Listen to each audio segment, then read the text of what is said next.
Hello students, today we will discuss chapter electrostatics of plus 2 class. So let us see what is electrostatics.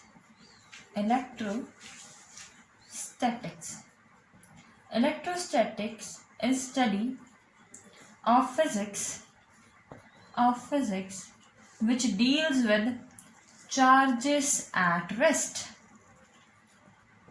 Electrostatics क्या है? Electrostatic एक study है physics की जो किस में डील करती है, चार्जेस एट रेस्ट में। जो चार्जेस रेस्ट पर होते हैं ना, उसकी हम स्टडी करेंगे इस चैप्टर में, उसे कहते हैं इलेक्ट्रोस्टैटिक्स। अब हम बात करें कि चार्जेस क्या है। स्टडी हमने चार्जेस की करनी है, चार्जेस जो रेस्ट पे हैं, तो अब हम डिस्कस करते हैं कि चार्जेस क्या है।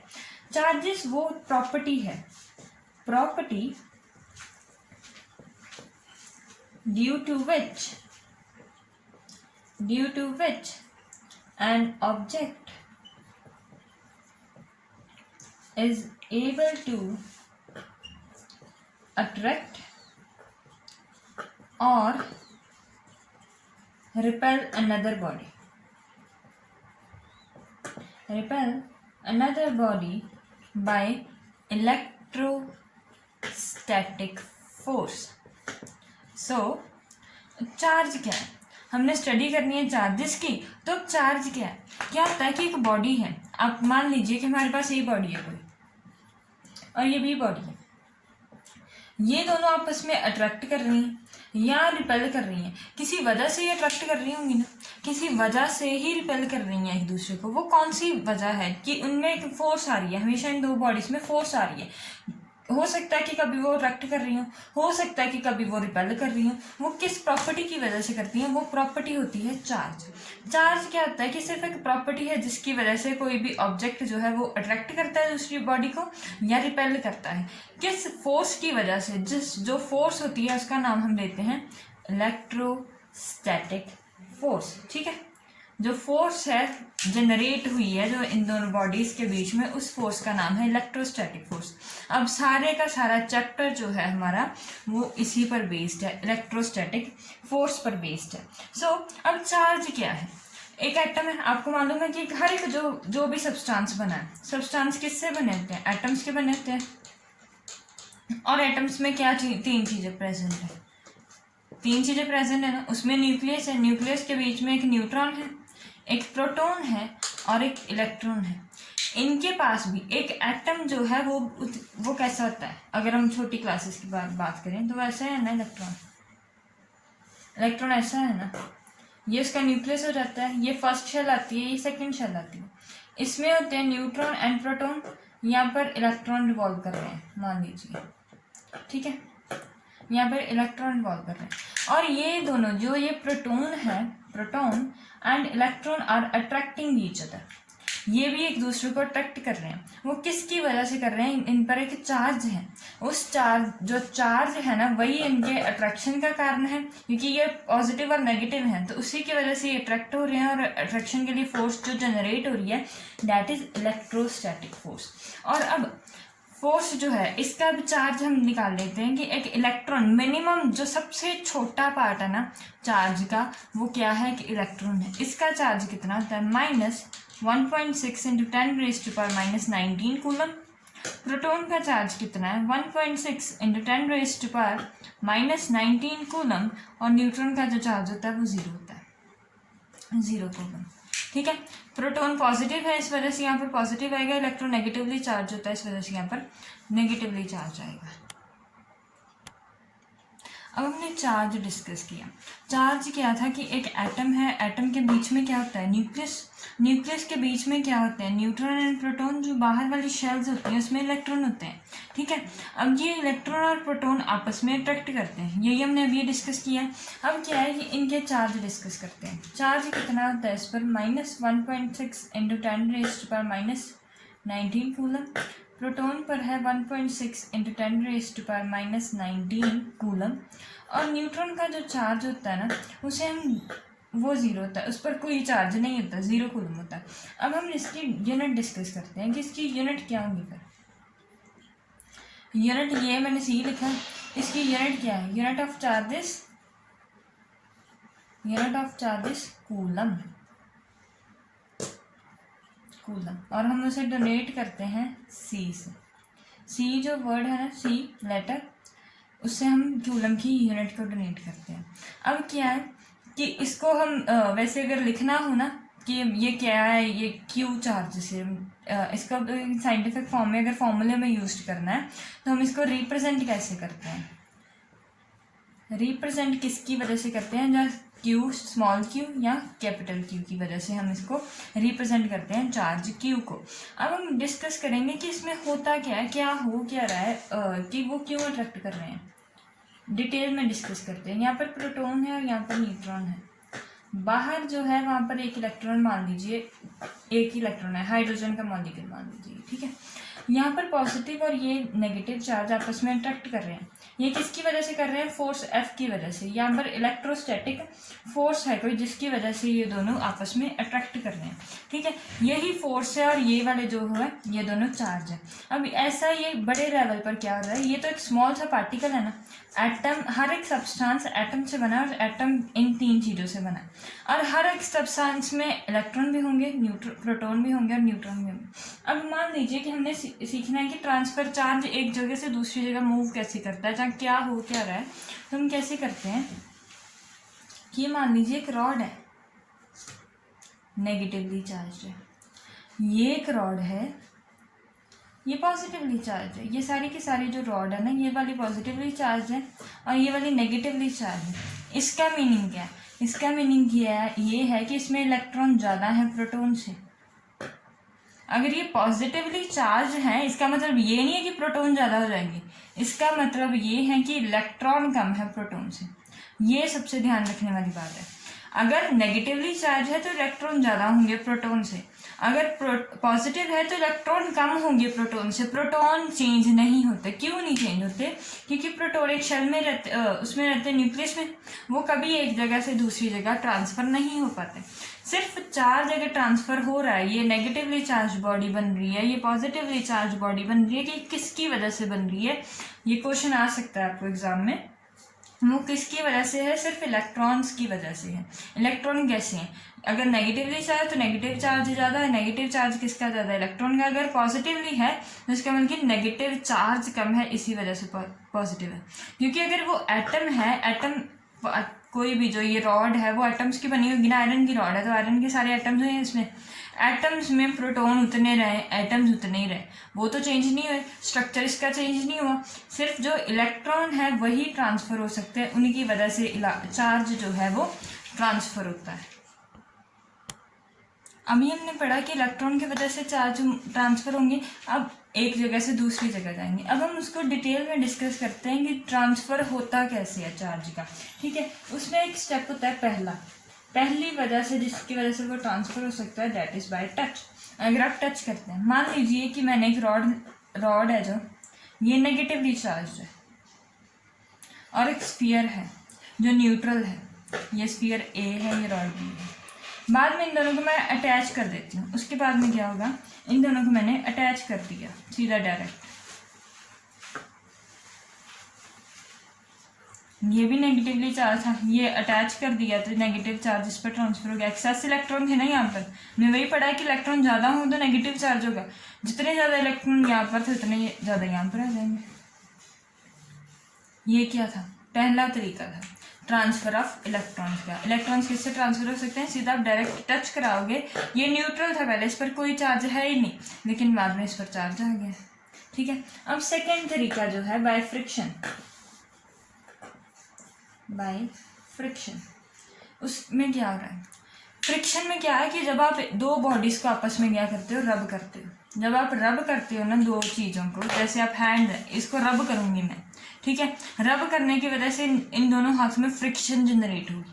फ्रिक्शन जनरेट होने की वजह से अगर वो चार्ज बॉडी, अगर डिफरेंट ऑब्जेक्ट से आप चार्ज करेंगे, अगर वो कंडक्टर हो पा रही है, कंडक्ट कर पा रही है, जो इलेक्ट्रॉन्स उसमें एक्सेस में हैं, तो वो क्या करेगा, इलेक्ट्रॉन्स को ट्रांसफ़र कर देगा। ये किससे होता है, फ्रिक्शन से होता है। अब क्या हो रहा है इसमें, फ्रिक्शन में क्या होता है, अगर मान लीजिए अगर आपने ग्लास रॉड ली है, ये ग्लास की रॉड है, उसको आपने सिल्क से रब किया, rubbed with silk, silk rubbed with silk. और अगर आपने दूसरी ग्लास रॉड ली है, एवनाइट रॉड ली है, एवनाइट रॉड, उसको भी आपने सिल्क से रब कर दिया। ये एक नेगेटिव चार्ज अटेन कर रही है, एक पॉजिटिव चार्ज अटेन कर रही है। ये भी दोनों आपस में अट्रैक्ट करेंगे। ये किसकी वजह से अट्रैक्ट कर रही हैं? सिर्फ रब करने की वजह से अट्रैक्ट कर रही हैं कि आपने सिल्क को उससे रब कर दिया, उस रॉड को सिल्क से रब किया, तो उसकी वजह से उसमें क्या हो रहा है? इलेक्ट्रिक करंट जनरेट हो रहा है। कौन सा? इलेक्ट्रोस्टैटिक करंट जनरेट हो रहा है उसमें।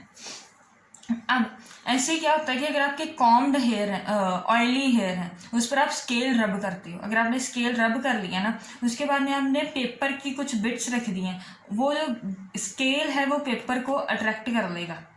ऑयली जो स्केल होता है, मतलब कि आपके हेयर अगर ऑयली हैं और आपने हेयर में अगर आपने रब किया स्केल को, प्लास्टिक स्केल जो हम रोज यूज़ करते हैं ज्योमेट्री में, तो उसको आप पेपर से अट्रैक्ट करेंगे। वो जो पेपर के बिट्स हैं वो स्केल में अट्रैक्ट होंगे। वो किसकी वजह से होंगी? इसकी वजह से, फ्रिक्शन की वजह से। क्यों? क्योंकि चार्ज ट्रांसफर हो रहा है।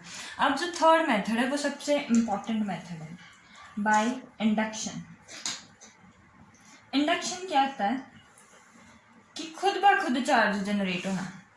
ठीक है, खुद ब खुद चार्ज जनरेट होना, लेकिन अपोजिट चार्ज जनरेट होना। ठीक है, इंडक्शन क्या होता है कि without touching charge is obtained on neutral body खुद ब खुद चार्ज जनरेट हो रहा है, हम टच नहीं करवाएंगे इसको, खुद ब खुद ही चार्ज जनरेट हो जाएगा। इसको दो तरीके से हम समझते हैं, मेथड 1 होता है और एक मेथड 2 होता है। लेकिन कौन सा चार्ज आएगा? Opposite charge. जो आप लेकर आओगे, जैसे आपने रॉड लेकर नेगेटिवली चार्ज आओगे तो पॉजिटिव चार्ज अटेन करेगा, वो opposite charge is attend.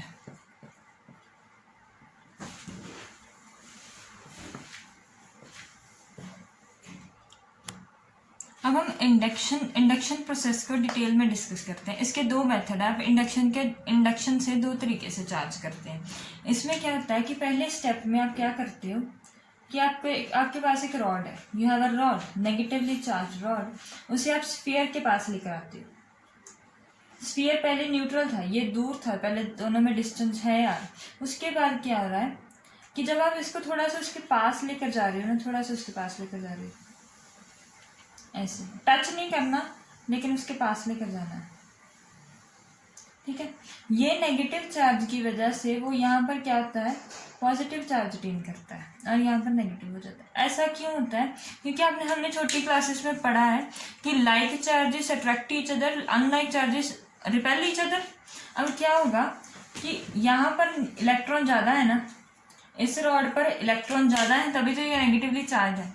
Negatively charge जब ये रॉड हम इसके पास लेकर आएंगे, यहाँ पर जो इलेक्ट्रॉन होंगे ना सारे के सारे, वो शिफ्ट हो जाएंगे इस तरफ। इलेक्ट्रॉन इस तरफ शिफ्ट हो गए, सारे के सारे इलेक्ट्रॉन्स यहाँ पर आ गए। अगर इलेक्ट्रॉन मूव कर गए हैं तो यहाँ पर क्या रह जाएगा? सिर्फ प्रोटॉन वाला पार्ट रह जाएगा। प्रोटॉन कैसे था? पॉजिटिवली चार्ज था।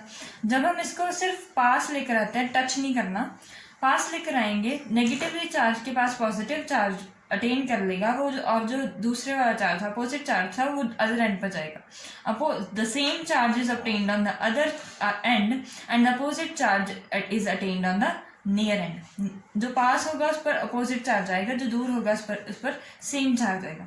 अब हमने क्या करना है? स्टेप 3 में अब हमने क्या करना है कि इस रॉड को ले जाना है, इस रॉड को साइड पे कर देना है, और ये जो नेगेटिव यहाँ पर पॉजिटिव चार्ज है, सॉरी, और ये जो पॉजिटिवली चार्ज बॉडी है यहाँ पर और नेगेटिवली चार्ज बॉडी, और जो नेगेटिव वाला हिस्सा है ना, उसको हमने कर देनी है इसकी अर्थिंग। ये अर्थिंग का सिंबल होता है, अर्थिंग कर देनी है। उसके बाद क्या होगा कि ये जो एक्सेस है, नेगेटिव इलेक्ट्रॉन जो है ये सारे के सारे, ये अर्थ हो जाएंगे और बॉडी हमारी कैसी बचेगी? Whole positively charge. ये सारी की सारी पॉजिटिव चार्ज हो जाएगी। पहले न्यूट्रल थी, अब कैसी चार्ज होगी? पॉजिटिव। हुई भी अपोजिट चार्ज है, टच करने के बिना आया है। वो किस प्रोसेस से आया है? इंडक्शन की प्रोसेस से आया है। अब इसका एक सेकेंड मेथड है, उसमें क्या है? आप रॉड ले लीजिए, नेगेटिवली चार्ज रॉड है, और यहाँ पर दो स्फीयर है, दोनों न्यूट्रल है। ये स्फीयर ए मान लीजिए, ये स्फीयर बी मान लीजिए, दोनों स्फीयर है। अब नेक्स्ट स्टेप में आप इस रॉड को इसके पास लेकर आ रहे हो, थोड़ा सा पास, ठीक है, पास लेकर आओगे जब आप, तो ये कौन सा चार्ज अटेन करेगा, ये वाला हिस्सा सारे के सारा पॉजिटिव, ये पॉजिटिव चार्ज अटेन कर लेगा। और जो एक्सेस इलेक्ट्रॉन है उसने फारदेस्ट जितना दूर जा सकता है वो उतना जाएगा। यहाँ पर मैक्सिमम यहाँ तक आ सकता था, यहाँ तक गया, लेकिन इसमें जितना दूर जा सकता है उतनी दूर जाएगा, तो वो इस एंड पर चला जाएगा नेगेटिव चार्ज। ठीक है, अब हम स्टेप थर्ड में क्या कर देंगे, स्टेप थर्ड में ये रॉड हटा देंगे, स्टेप थर्ड में ये जो रॉड है उसको हटा देंगे और इन दोनों को सेपरेट कर देंगे। ये ए वाला स्फीयर कर देंगे और हम ये बी वाला स्फीयर कर देंगे। यहाँ पर पहले इतना ही पॉजिटिव चार्ज था और यहाँ पर नेगेटिव चार्ज था। अब ये सारे का सारा यूनिफॉर्मली डिस्ट्रीब्यूट हो जाएगा, सारे का सारा पॉजिटिव चार्ज हो जाएगा और सारे का सारे ये नेगेटिव चार्ज हो जाएगा। ये था कि हम कैसे ट्रांसफ़र करते हैं चार्ज का बाय इंडक्शन दोनों तरीक़ों से। अब हम आगे करेंगे कि प्रॉपर्टीज़ चार्ज की क्या कौन कौन सी प्रॉपर्टीज़ हैं, ये चार्ज कौन सी प्रॉपर्टीज़ शो करता है। सबसे पहली इसकी प्रॉपर्टी है it is a scalar quantity. ये एक स्केलर क्वांटिटी है, it is not a vector quantity.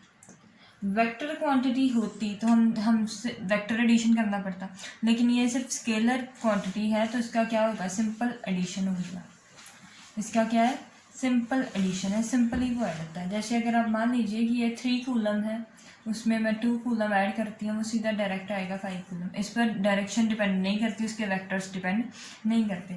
ऐसे ही ये डायरेक्ट ऐड होती है, जैसे अब 5 मान लीजिए, यहाँ पर 7 + 8 मान लीजिए, वो 15 आएगा, डायरेक्ट एडिशन होगी। सेकेंड है उसकी property it is always conserved. Conserved, वो कंजर्व रहता है। कोई भी आप प्रोसेस कर लो, आप मैकेनिकल प्रोसेस कर लो, उस पर फिजिकल प्रोसेस कर लो, उस पर इलेक्ट्रॉनिक प्रोसेस, कुछ कैसा भी प्रोसेस उस पर कर दोगे वो हमेशा कंजर्व रहेगा। वो कैसे है कि जितना पहले था उतना ही बाद में रहेगा। कंजर्व रहने का मतलब क्या है कि remains same even after certain processes. एक बॉडी से दूसरी बॉडी पर ट्रांसफर हो जाएगा, can be transferred but not destroyed और क्रिएटेड। ना हम उसे बना सकते हैं ना ही हम उसको डिस्ट्रॉय करते हैं, वो सिर्फ एक बॉडी से दूसरी बॉडी पर ट्रांसफर हो जाएगा, वो हमेशा क्या रहेगा, सेम रहेगा। ठीक है, अब क्या है कंजर्व रहने का मतलब है, जैसे कि आप मान लीजिए कि बॉडी कोई है हमारे पास, पहले थी कि ये 3 कूलम था, ये 2 कूलम है। ठीक है, ये बॉडी थी पहले, ऐसी कोई बॉडी थी। उसके बाद में हमने इस पर कोई प्रोसेस कर दिया, जिसकी वजह से क्या हो गया कि इसने जो है ये 1 कूलम रहेगी और ये जो बॉडी है उस पर कितना चार्ज आएगा। अब क्वेश्चन ये राइज हो सकता है कि पहले चार्ज इस बॉडी पर 3 कूलम था, इस बॉडी पर 2 कूलम, रिएक्शन होने के बाद इस पर 1 कूलम रह गया, तो इसके ऊपर कितना रह जाएगा वो हमने फाइंड करना है। वो कैसे करेंगे कि रिएक्शन होने से पहले कितना था, 3 कूलम + 2 कूलम = 5 कूलम। पहले 5 कूलम था चार्ज, अब बाद में क्या हो गया, जब रिएक्शन हो गया तो इस पर 1 आ गया, पहले 5 था, चार्ज कंजर्व रहता तो बाद में भी टोटल 5 चाहिए, और अगर 5 चाहिए तो ये कितना होगा, ये 4 कूलम होगा। ठीक है, कोई भी केमिकल मैकेनिकल प्रोसेस आप कर लीजिए, चार्ज हमेशा कंजर्व रहेगा। उसके बाद जो थर्ड प्रॉपर्टी है उसकी वो है it is invariant. That means charge does not depend upon speed and velocity, either velocity, it is a better term. You know the difference between speed and velocity? So Q does not depend upon velocity. Q जो है वो velocity पर कभी भी depend नहीं करेगा। क्यों, ये हम आगे डिस्कस करेंगे कि वो क्यों नहीं डिपेंड करता, कैसे नहीं डिपेंड करता, लेकिन प्रॉपर्टी है वो कि वो उस पर डिपेंड नहीं करता। क्योंकि ये चैप्टर में हम क्या कर रहे हैं, चार्जेस एट रेस्ट पढ़ रहे हैं, इलेक्ट्रोस्टैटिक, लेकिन नेक्स्ट चैप्टर है जो हमारा करंट इलेक्ट्रिसिटी, उस पर चार्ज मूव करेगा।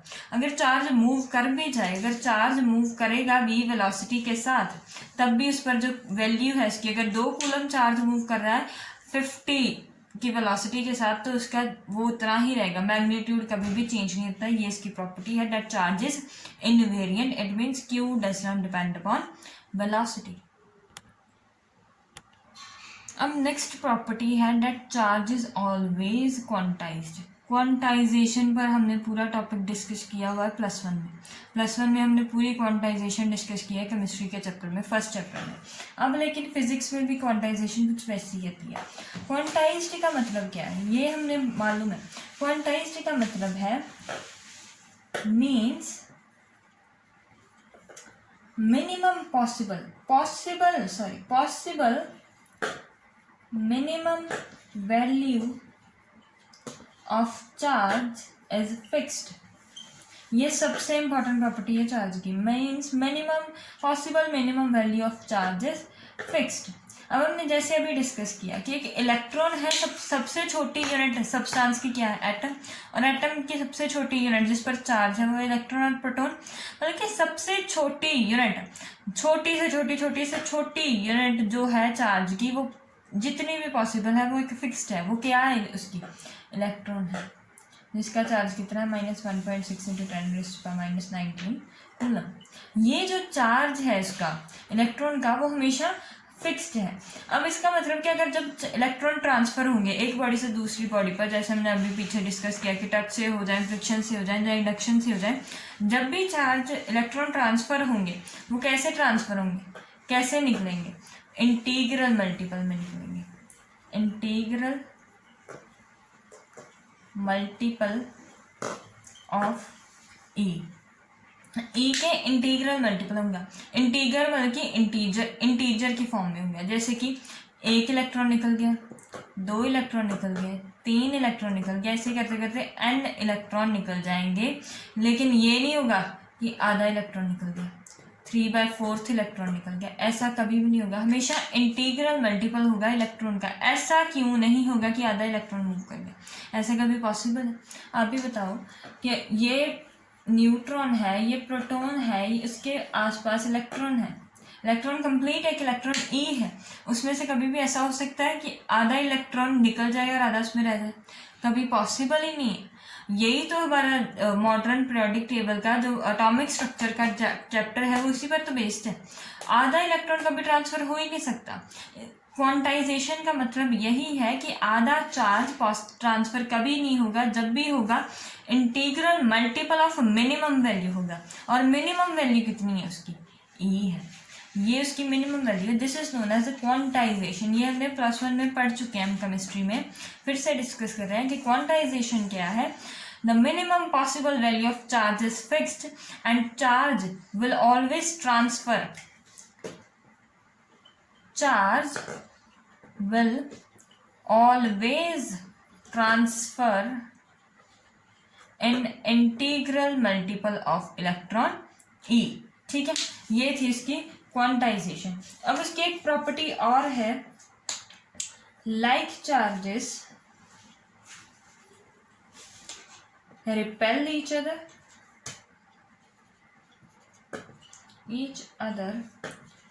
and unlike charges attract each other।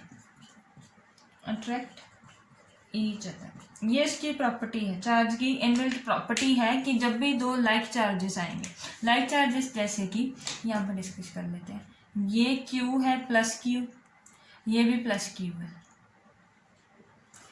ये बॉडी पर चार्ज है -Q, इस बॉडी पर भी चार्ज है -Q। ये आपस में लाइक चार्जेस हो गए ना, पॉजिटिव पॉजिटिव नेगेटिव नेगेटिव, ये दोनों आपस में क्या करेंगे, रिपेल करेंगे, एक दूसरे के दूर जाने की कोशिश करेंगे, पास आए रिपेल करेंगे, रिपेल मतलब कि दूर जाने की कोशिश करेंगे। लेकिन अब ये है जो अनलाइक चार्जेस है, जो पॉजिटिव नेगेटिव, ये आपस में क्या करने की कोशिश करेंगे, अट्रैक्ट करने की कोशिश करेंगे।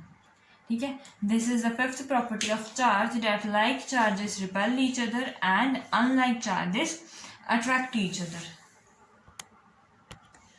अब हमारा नेक्स्ट जो हमने करना है, इसका नेक्स्ट टॉपिक है that is Coulomb's law. That is Coulomb's law. जैसे हमने ग्रेविटेशन चैप्टर पढ़ा है ना +1 में, उसके सेम एनालॉग है चैप्टर इलेक्ट्रोस्टैटिक्स। उसमें हमने न्यूटन्स का लॉ पढ़ा था, इसमें कूलम का लॉ है। काम जो चीज़ बताई है दोनों ने सेम बताई है, जो थ्योरी दी है, जो लॉ दिया है वो दोनों ने सेम दिया है। ये लॉ कहता है कि force of attraction, either the force of attraction or repulsion, the force of attraction or repulsion, the force of attraction or repulsion between charges at rest is directly proportional to product of their charges and inversely proportional to square of distance between them. ये definition है Coulomb's law, याद कर लीजिएगा, paper में आ सकती है। Coulomb's law states that the force of attraction or repulsion between charges at rest is directly proportional to the product of their charges and inversely proportional to the square of the distance between them. मान लीजिए कि ये कोई charge है Q1, ये कोई charge है Q2, इन दोनों की आपस में सेपरेशन है R। तो कूलम्स लॉ कहता है force is directly proportional to the product means multiply of Q1 into Q2 upon R square, ये लॉ कहता है। अब हम जब प्रोपोर्शनैलिटी का साइन हटाएंगे तो कोई कांस्टेंट लगाएंगे, proportionality constant, let it be के, स्मॉल के Q1 Q2 by R square. अब इस के की वैल्यू जो हमें दी गई है, दैट के की वैल्यू इज, के की वैल्यू है 1/4 पाई एप्सिलॉन नॉट और 9 × 10⁻⁹।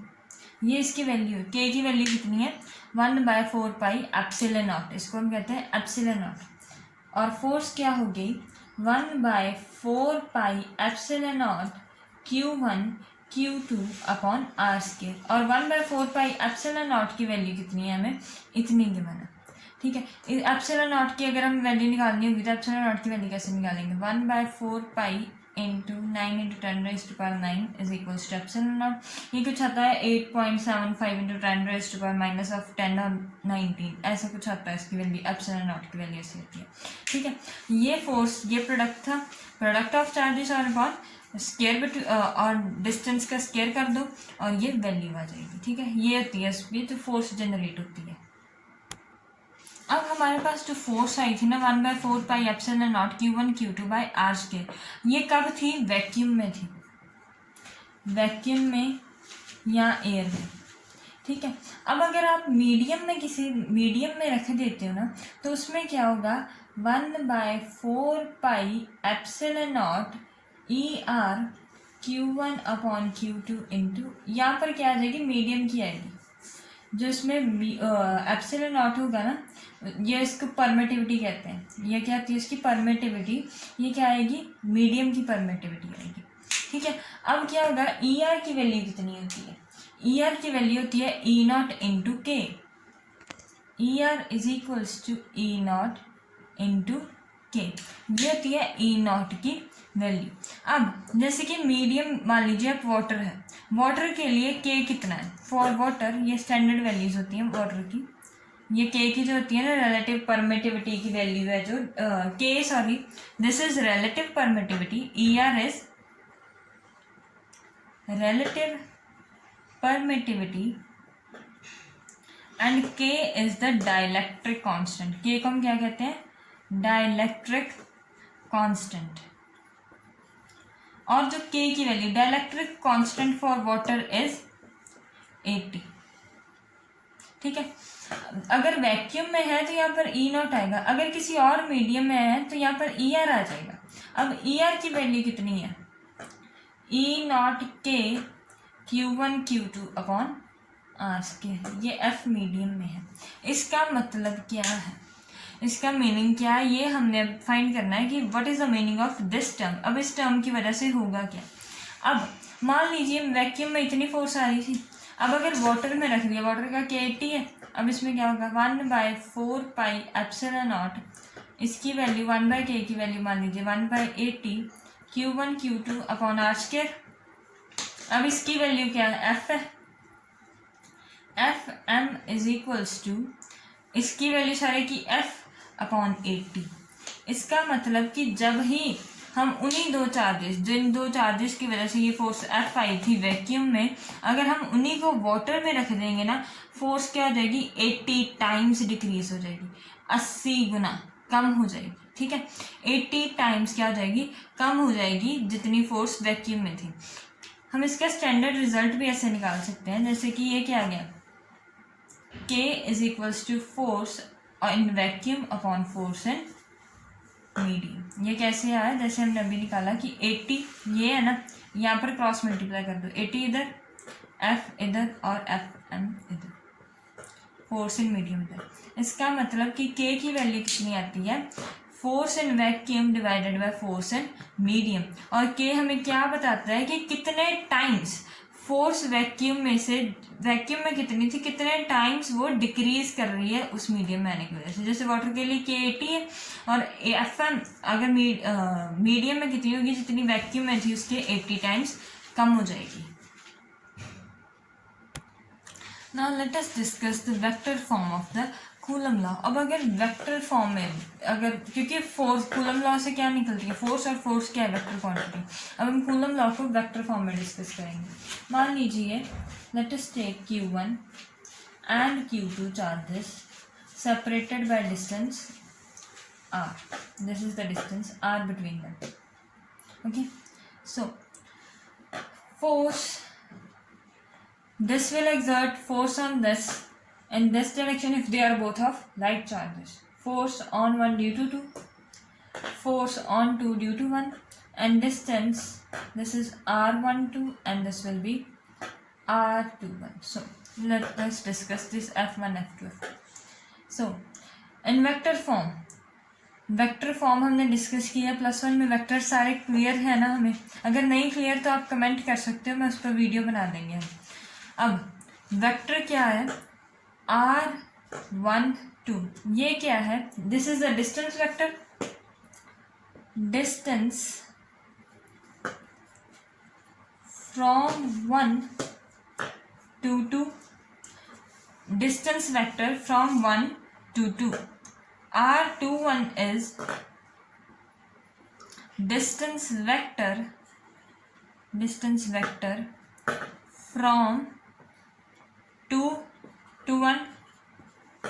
F12 is force F12, this force on 1 due to 2, and force F21 is force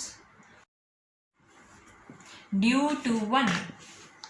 ठीक है, ये हमने वेक्टर्स डिस्कस कर लिया और उसकी नेमिंग दे ली कि r1 क्या, r12 क्या है, r21 क्या है, f12 क्या है और f21 क्या है। अब फोर्स की वैल्यू कितनी थी। अब अगर फोर्स इस डायरेक्शन की हम बात करें, ये वाली की फोर्स Q1 पर कितनी है, जो फोर्स Q1 पर कितनी है वो कितनी है, F12 है ना, उसका नाम क्या है F12, मतलब फोर्स ऑन 1 ड्यू टू 2, और फोर्स कितनी होती है K Q1 Q2 by R square, K Q1 Q2 by R square. ये तो उसका मैग्नीट्यूड हो गया, लेकिन उसकी डायरेक्शन क्या है, इस अगर ये दोनों लाइक चार्जेस है, पॉजिटिव पॉजिटिव चार्ज हम ले रहे हैं तो ये रिपेल कर रहे हैं, तो इसकी डायरेक्शन इस तरफ आ रही है। तो ये क्या है, ये किस वेक्टर के अलॉन्ग है, r21, this is the direction vector. उसकी डायरेक्शन किसके अलॉन्ग है, F12 की डायरेक्शन r21 की इक्वल है। अब सेकेंड पार्ट, अब F Q2 पर कितनी होगी, F21 F12 ड्यू टू 1, उसका मैग्नीट्यूड कितना है K Q1 Q2 by R square. अब इस डायरेक्शन के अलॉन्ग है और ये जो वेक्टर था डिस्टेंस वेक्टर इसके अलॉन्ग है, ये दोनों एक ही डायरेक्शन में है।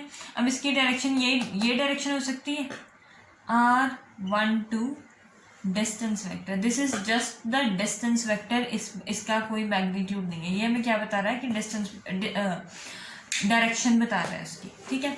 अब देखो R12 की डायरेक्शन इस तरफ है, R12 की डायरेक्शन इस तरफ है, इस डायरेक्शन का पॉजिटिव मान लीजिए, ये नेगेटिव मान लीजिए।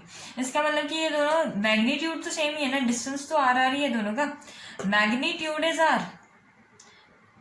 उनकी वैल्यू जो है मैग्नीट्यूड तो R ही है ना दोनों का, magnitude is R but the direction is different, so R21 direction is equals to minus of R12।